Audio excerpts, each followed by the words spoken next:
you're going to be working 12 to 14 hours regardless of if you've got anybody in. So you really need to get good at selling.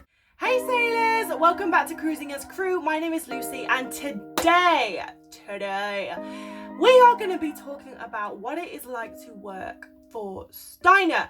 We're also going to be going through some things that I think everyone should know before working for Steiner. So if that sounds like your bag, then stay tuned. I know that after quarantine there's a lot of you that want to apply for cruise ships, and Steiner in particular. So if you are one of those people, or you know someone who is thinking of applying or working for Steiner, then make sure they watch this video. But before we start, I just want to remind you to click like and subscribe for some more cruise ship content. But let's get into it. A few things that I think everyone should know before working for Steiner, and things that I wish I had known before working for Steiner. Just to say, I absolutely loved my time with Steiner and I would do it all again. It was really good. But these things I think everyone should be made aware of. When I worked for Steiner, I would work 12.5 hours a day. So I would start my day at 7:30 a.m. and I would finish my day at sometimes 8 o'clock, sometimes 8:30, sometimes 10, but normally 8 o'clock. I was very lucky. Actually, it was technically 10.5 hours a day because you get 2 1-hour breaks in that. But obviously it's still a long ass day. So let's say 12.5 hours a day, and I would do that for 5.5 days a week, and then you get 1.5 days off a week. How that is given to you is up to your manager. So I normally got 3 half days off a week. So I got 3 mornings off a week. A half day would mean that I would start at 2:30 p.m. and I would finish at 8:30 p.m. Some people get a whole day off and a half day, which is really, really nice. If you get a whole day off, you're very lucky. Like, to have a whole day where you don't have to think about work is really, really nice. It's actually unheard of on cruise ships. So if you have a manager that gives you 1 whole day off, that's really amazing. So appreciate it. Or if they really want to, they could give you the hours off. So they could give you some hours off every day. So I've heard of people having their time off given, like they get 4 hours off every day in the middle of the day. That's not really ideal, but it's up to your manager on how you get your time off.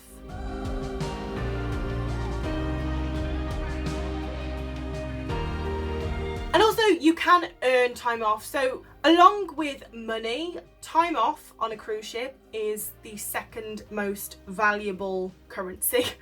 So a lot of the time your manager will use time off as incentives.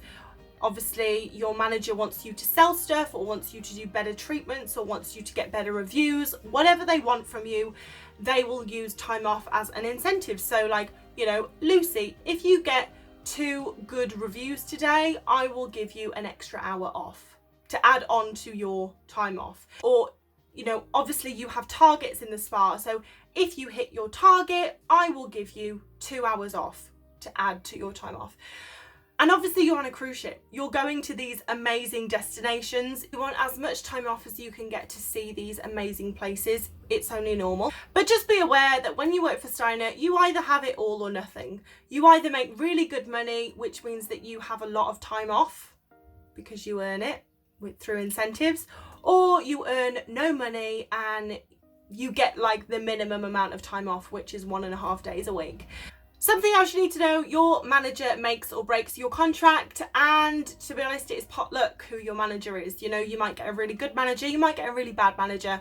I have experienced both, and the best managers that I've had are strict but fair. You know, like the best manager I had for Steiner, she was so strict, and she had really, really high expectations.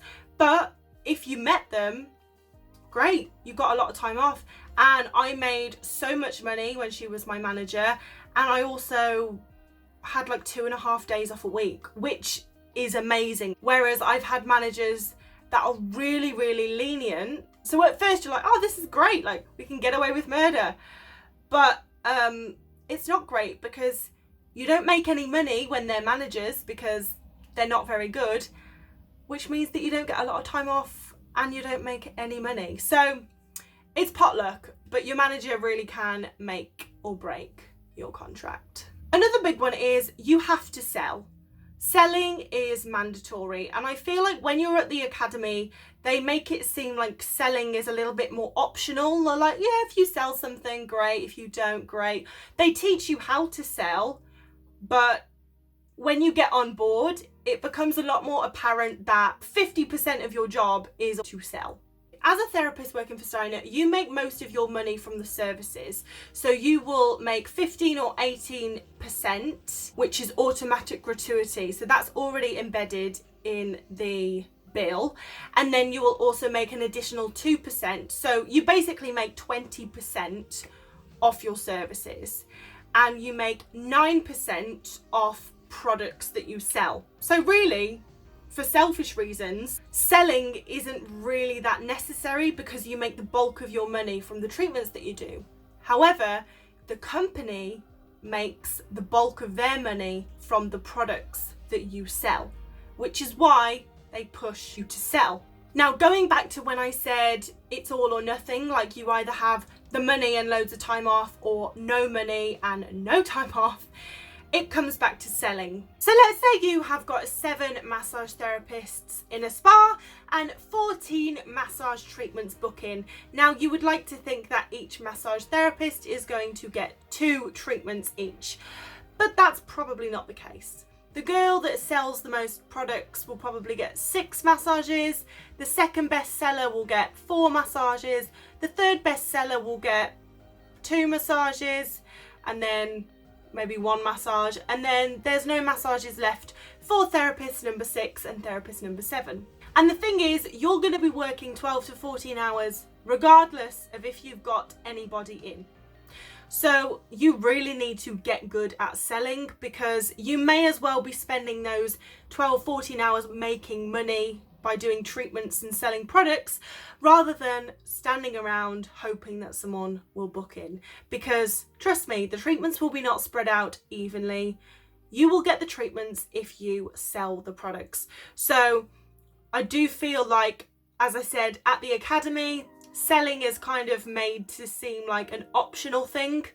No, like it's a good 50% of your job. If you don't sell the products, then you don't get the treatments and you don't make any money. And it doesn't matter if you're the best masseuse, you know, maybe you're the absolute best at what you do and you get the best reviews, like you are just the most amazing massage therapist there ever was. It doesn't matter. If you don't sell anything, you will not get the bookings. You have to sell the products. So those are a few things that I thought you should know. Now, I absolutely loved my time with Steiner, and as I said, I would do it all again, but just know that it is not a job for the faint of heart. And you need to know that as much as, yes, you are a therapist, you are a salesperson, but you will become the best therapist that you can possibly be. The Steiner training is world renowned for a reason. It is hardcore, but you become amazing at your job. Really, you become really, really shit hot at it. When I got home off my second contract with Steiner, I decided to stay home for a lengthy period due to just personal stuff, and I applied for 11 spa jobs, and I got 11 spa jobs. And also 2 spas reached out to me because I had worked for Steiner. Having Steiner on your CV, you'll get a job, 100%. Especially in the spa industry. If you've got Steiner on your CV, you will not have an issue getting a job on land, because you learn so much, and if you can work for Steiner, you can work for anyone. Steiner is amazing and it will make you the most amazing person. It definitely gave me a really, really strong work ethic and many other things. I mean, when I started working for Steiner, I couldn't sell anything. And now I can sell sheep to a shepherd. So it really does give you some amazing skills as a salesperson, as a therapist, as a worker, just as a person.